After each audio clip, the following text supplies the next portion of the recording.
In this video segment, we will summarize the basic healthcare access rights of people with mobility impairments. This includes persons who use wheelchairs, scooters, walkers, crutches, or have difficulty walking with or without a mobility aid. While the ADA has several specific guidelines to ensure access to affordable healthcare, there are too many to cover in today's video. Therefore, we will only provide information on essential medical services that should be accessible to persons with mobility impairments. First, let's talk about access to ADA-compliant accessible parking.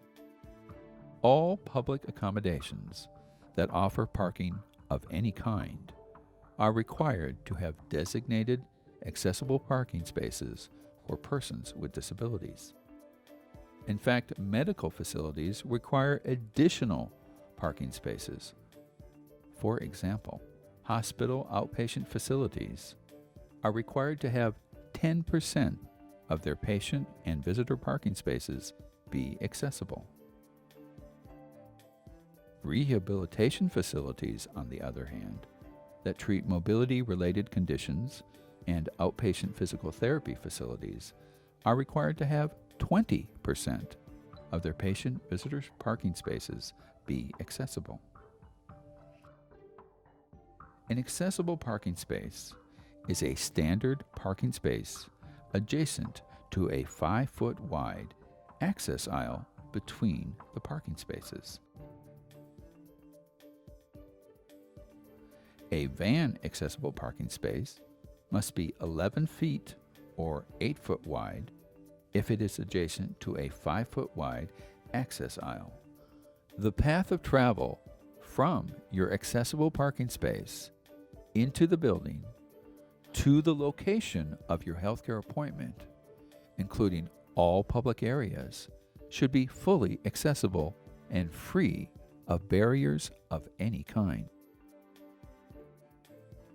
At least one examination room in a hospital or doctor's office must be large enough to accommodate your mobility device. This means having a 5-foot turning radius of clear space or a 30-inch clear space adjacent to the examination table. Healthcare providers must have staff available to provide you with assistance related to your healthcare visit. Upon request, your healthcare provider must provide reasonable assistance. This includes things like getting undressed and dressed, getting on or off, or being positioned or supported on an examination table. Medical staff should provide you with assistance to access diagnostic equipment such as an MRI, X-ray, CT scan, mammography, or ultrasound equipment.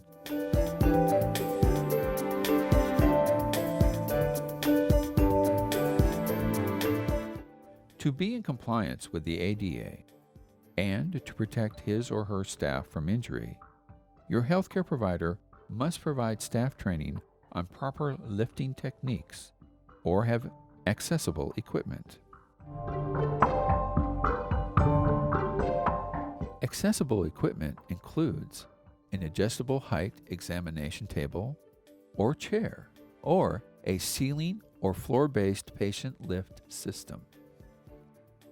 It is important to know that being examined in your wheelchair or in your mobility device may not be as thorough as being examined using an examination table or chair. In order to ensure access to an examination table or chair, providers may need to use an accessible exam table, accessible stretcher, patient lift, or have trained staff available who can help you transfer. Here's the key. If the standard medical practice is to examine a patient while on an examination table or in an examination chair, patient examinations should not be conducted while you are sitting in your mobility device. However, if the standard examination for persons without disabilities does not require that they lie down, use stirrups, or other specialized equipment, then using an examination table may not be medically necessary. Talk to your provider. Let them know exactly what kind of help you will need.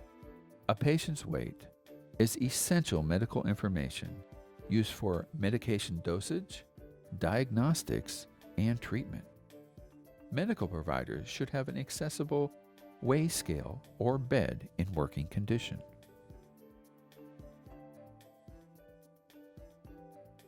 The experience of having a disability is different for each person. Therefore, accommodations are very personal. Even if you have the same disability, what accommodates the needs of some people may not work for you. While we have identified some accommodation suggestions in this video, the best advice is for you to tell your provider what works best for you. The OneCare Ombudsman Office wants to make sure that you know your rights. Please click on one of the accompanying videos or visit our website at www.onecareombuds.org for more information.